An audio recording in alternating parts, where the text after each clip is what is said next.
Okay, boxing fans, we're going to talk to you right now. Our final prediction on Kell Brook versus Frankie Gavin. I'm here with Paul and Rory again. So we'll start with Rory this time. Do you see this fight being remotely competitive? No. In a word, no, not at all. Not at I all. think Gavin will have his moments, and what I mean by that is perhaps, let's say, lands 5 shots for as long as he's in there, and that would be it. Damn, so you don't expect this to go for long at all? No, I just think he'll be that shit. Okay, well, I'm going to tell you this as well. I don't see this being remotely competitive. I see this as being like bullying on TV. Paul, do you see this being remotely competitive? No. I think it will be a very similar fight to what we've just seen when Kell Brook fought Jojo Dan. I think he'll feel him out for a minute and a half, 2 minutes. Then he'll find the shot. He'll land the shot. He'll drop Gavin in the first round or very early in the second round. And from there, Gavin will probably just go into survival mode. He'll probably touch down a few more times after that. And I don't see the fight going past 4 rounds, if I'm honest. I really do think Gavin is several levels below Brook, and that's what's going to show. Okay. Okay. Well, what we're going to do now is we're going to do it a bit differently. We're going to go into our predictions right now because I think we're all pretty much the same the way we look at it. Rory, give us your quick prediction. We're all pretty much in agreement. Who do you see winning and when? Brook KO round 6 to 8. No, we won't go to 8. What am I talking about? Round 6, 7. Round 6 or 7. Okay. With this 6, so you think he's gonna last like 20 minutes? Do you want me to go into why? Yeah. Yeah, I think, and this is just me being sceptical, I think because Gavin is a UK-based fighter, Yeah. and because he's now a matchroom fighter, I think Hearn will want something. I don't think Hearn will want Gavin to be blasted out straight away. Not necessarily to say that he's going to have much of a say in that, but I would still think Hearn would want him to last a little bit longer, so then he's a sellable commodity. So whether or not Brook just coasts for a couple of rounds to make Gavin look good, so Hearn can use him again, whether he's to feed to other guys, or what, I genuinely think that it will go past 5. Okay. Okay. Paul, what is your prediction? I think Brook will drop Gavin early, very early, as in the first round, or very early in the second round at least. Got the hiccups. I think Gavin is going to touch down quite a lot of times in this fight. I really do see it being similar to the guy Kell Brook's just fought, Jojo Dan. Gavin's giving me the hiccups. He's heard me slating them. All right. I'll do to come back. I'll get through it. Don't worry. I get what Rory's saying, that Eddie Hearn will sort of give Kell Brook a sly dig and say, yeah, can you carry this guy a couple of rounds? I want to use him again. I don't want to see him blasted out because I can't put him on in any shows in Birmingham if that happens. I can definitely see that, but I'm going to give Brook the benefit of the doubt and imagine that he probably says, no, I just want to blast the guy out and be done with it. And I really do think he will hurt Gavin early. Gavin will never get any confidence in the fight, and it will be all over. He'll probably stop Gavin on his feet, or the referee raves it off after a knockdown in maybe the third round, late in the third round, early in the fourth round. I really don't see this fight reaching the halfway point. Damn. I really don't. And I don't mean that to sound like I'm hating on Frankie Gavin or anything, because I was a fan of Frankie Gavin at one point. I really don't believe he's world level. I really don't. And I believe Kell Brook is world level, and he's got power. And Frankie Gavin is very vulnerable because he was dropped and hurt by Bundu. Yeah. Leonard Bundu, and Leonard Bundu is not as young as Kell Brook, and he's not as big a puncher as Kell Brook.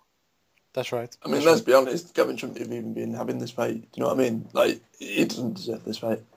That's right as well. Just throwing it out there. Okay.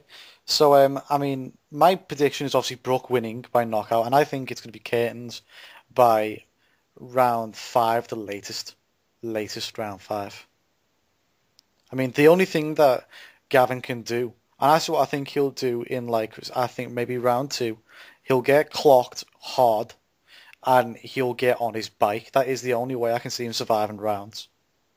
Get on his bike, do a lot of movement, and you know, by this time, the chances of him winning the fight will be totally out the window because he ain't going to pick up rounds doing just on his bike, running, and like not throwing anything back. That's the only thing I can see. He's not, also another thing, he's not a welterweight. He's not. I wouldn't even say he would be a huge light welterweight. I think he would be a average sized light welterweight. If you look at the big guys like Danny Garcia, Lamont Peterson, there's a load of other guys there. Even guys like Selçuk Aydin, those guys could make that weight in the past, and some of them still can, but they would be huge compared to Frankie Gavin. But we spoke about him for too long now. Where does Kell Brook go next after he destroys Frankie Gavin, Rory? Well, by all accounts, it's meant he's going to be fighting and another at least once or twice this year.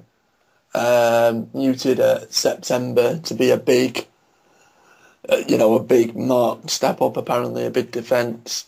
The likes of Brandon Rios. To be honest, I see it being Brandon Rios.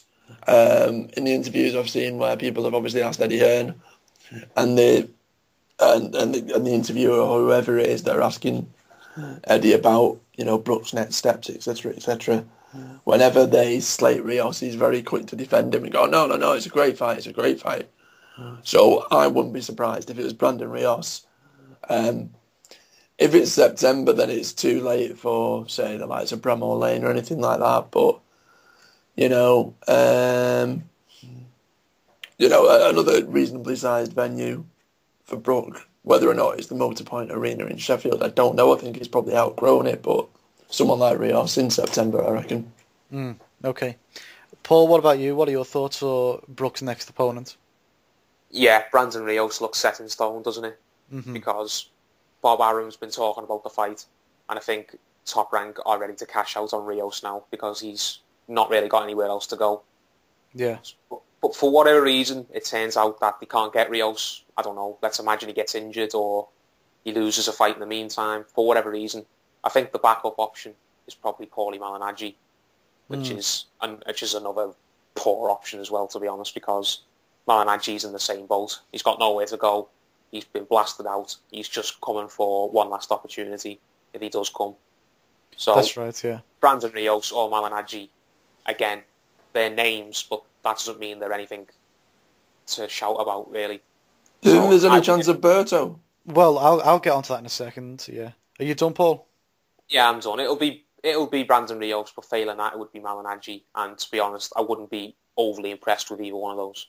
Yeah, one of the things that I was thinking about is I know that Al Haymon did have options on Kell Brook's opponents, and one of the reasons that he did fight his mandatory so quick was because he's an obviously Al Haymon fighter. Who did he just fight? Jojo Donut, yeah. He's an Al Haymon fighter. If he's got still more options on Kell Brook, it could be the likes of Berto or it could be Paulie Malignaggi. It won't be a non-Al Haymon fighter if that's the case. But it could even be Bundu. If I suppose he's an Al Haymon fighter too. If Al Haymon's not got any options on him now, and that's it, it's all done.